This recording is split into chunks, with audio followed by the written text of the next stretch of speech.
Engagement. By Maisie McAdoo. Georgia's cousin, Mr. Macomb, said he would accompany Jane to the bookstore on Tremont Street as he was going in that direction himself. Jane had only met Mr. Macomb that morning. He was there when she stopped at Georgia's house to tell her friend of her plan. Mr. Macomb was from New York, engaged in shipbuilding of some sort. Georgia was dressed in a new calico which set off her fair skin. "You plan to read novels?" "Jane, dear, is that quite proper?" she asked, half teasing but half serious, if Jane read her right. Jane loved her friend for her spark and cheer, but she knew Georgia was not a girl to venture onto untested ground. She would wait until others paved the way.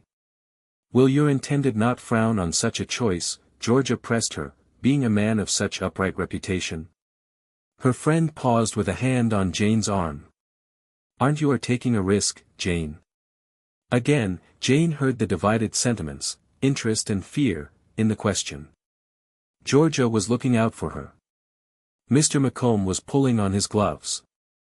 "You yourself will be reading the selfsame novels within the year, cousin," he said.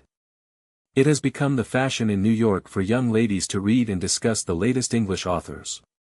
He smoothed a lock of Georgia's hair. "Miss Norton," he said, turning to Jane, "as soon as you are ready so am I." Jane wrapped her shawl around her and tied her only bonnet in place. Mr. Macomb took her elbow as she stepped from the front door down to the street and let her go once she landed safely on the cobblestones. Boston's gray March weather had thus far refused to yield to spring. There were tight buds on the trees and crocus shoots in the yards, but the clouds blowing in from the harbor persisted, damp and icy. Now that she was on her way to buy the books, Jane worried that Hector would in fact disapprove of her reading. He was rising in stature at Cadwallader and Wickersham and hoped to soon be admitted to court as a lawyer himself. Nothing must be whispered, nothing could seem at all on the edges of propriety. Hector was always most kind, but he tended to caution her, unnecessarily, on her public behavior. "What novels are you looking for, Miss Norton?" Mr. Macomb asked as they made their way across the common. "Oh, as you guessed, some English authors. And Radcliffe is one." "I've heard her name," Mr. Macomb said, and favorably. Jane risked a glance.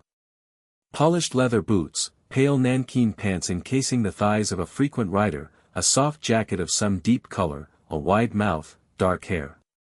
She was careful not to meet his eyes, which she sensed awaited hers. Quickly, she struck up a new topic. "You mustn't become delayed on my account, Mr. Macomb," she said. "It will take you several minutes more to reach the Long Wharf and then to find that merchant you are seeking." "The wharf can be